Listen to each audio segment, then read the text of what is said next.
Dans le jardin, pourquoi commencer par là? C'est parce qu'on est aux Tuileries et que la partie vide du jardin était ce qu'on appelle le Grand Carré aujourd'hui, mais qui était l'espace des broderies de Le Nôtre, au pied des Tuileries du château construit par Catherine de Médicis et amélioré donc entre autres par Louis XIV. C'est un endroit donc qui domine le jardin un peu comme avec la perception qu'on avait du château, où les pièces à vivre étaient au premier étage, duquel Le Nôtre a commencé sa composition. On comprend que si c'était vu du premier étage, un dessin et des graphismes de broderie avaient un sens puisqu'on les lisait. Et que quand on est piéton, par contre, les dessins n'existent pas. Et puis ce qui est intéressant aussi en étant ici, c'est qu'on comprend le travail de Le Nôtre qui s'est servi des deux bassins les plus proches du château, qui étaient des bassins probablement carrés et probablement des viviers à truites, pour installer deux bassins ronds de bonne taille, mais en ajouter un dans l'axe, mais de diamètre beaucoup plus grand, tout simplement pour là aussi raccourcir les espaces. L'octogone, le dernier bassin du jardin au plus loin, faisant à peu près le double de surface du premier bassin rond de l'axe. À la fois, il y a une perception qui cherche à rendre plus courte pour que les gens aient envie d'aller au bout du jardin.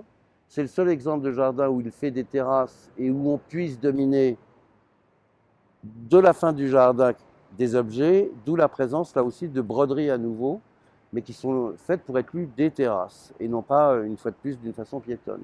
Quand on a travaillé avec Pascal Cribier sur le fait de relier des espaces qui avaient été séparés par Napoléon III dans cette grande surface, Napoléon III s'était créé des jardins réservés en surplantant cette première partie, y compris d'arbustes, et en créant un fossé pour que le public ne puisse pas rentrer dans cette partie privative de la vie familiale. On décide de réunifier cet espace, revenir à une forme de grandeur qui soit à la gloire, je dirais, du site, à la gloire de ce qui se passe derrière et de ce nouveau musée du Louvre, de sa pyramide.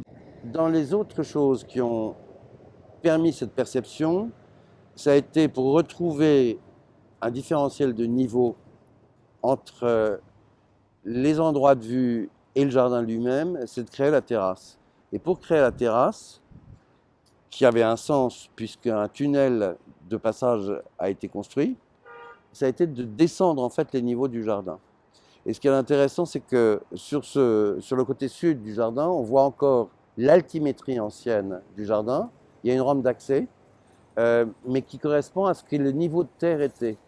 Et ce qui vous permet, en extrapolant et en comprenant que tout ça était à ce niveau-là, c'est qu'il y avait entre la cour du Carrousel, l'avenue du Général Lemonnier et le jardin, une planimétrie descendante, mais pratiquement continue.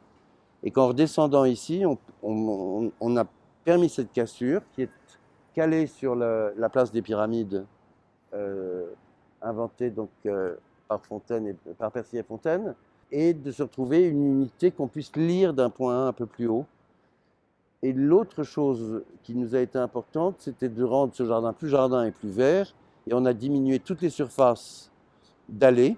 C'est-à-dire que le grand axe, vous allez voir, quand on est dans l'axialité, les pelouses sont plutôt rentrantes. Que nous avons créé des allées traversantes entre le grand couvert et ses bassins. On tenait vraiment à rendre, dans cette entrée dans le XXIe siècle, le jardin aussi jardin que possible. Je vous disais qu'enfant, j'avais eu la chance de pousser le bateau de temps en temps sur ces bassins et que j'ai très vite rêvé de jardin, et pardon de parler de moi, mais que les Tuileries n'ont jamais été pour moi l'image du jardin dont je rêvais.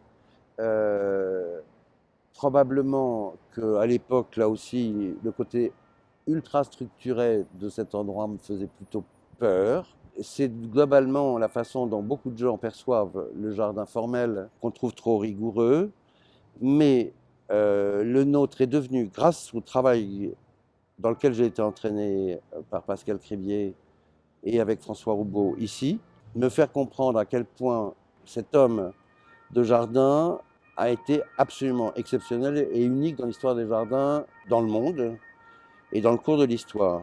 Alors d'abord, il a eu affaire à une géographie française qui, dans la plupart des jardins de Le Nôtre, on est dans des surfaces qui sont relativement plates.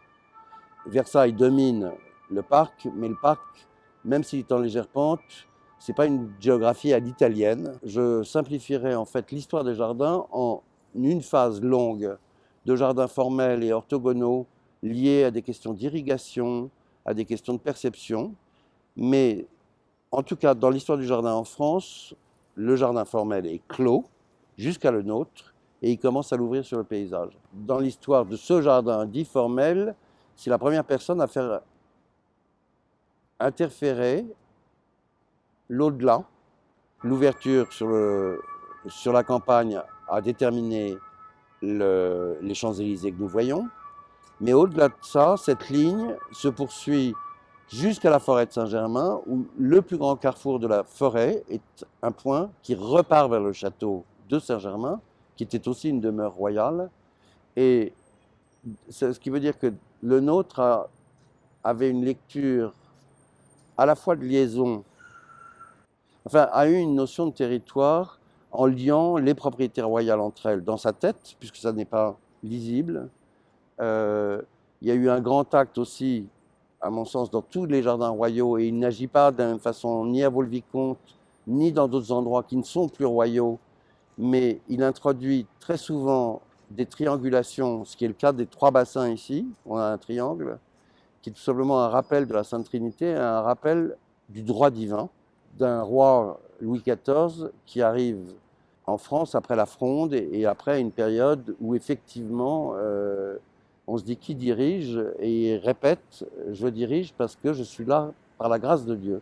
Une dimension symbolique est beaucoup plus exprimée à Versailles évidemment qu'ici, où ça c'est graphique, mais à Versailles s'ajoute toute la symbolique des dieux, tout ce qui tourne autour du soleil comme on sait, mais l'Atone et la mère d'Apollon. Enfin, je veux dire, il y a une volonté d'écriture. Enfin, chaque chose est pensée et n'est pas faite au hasard.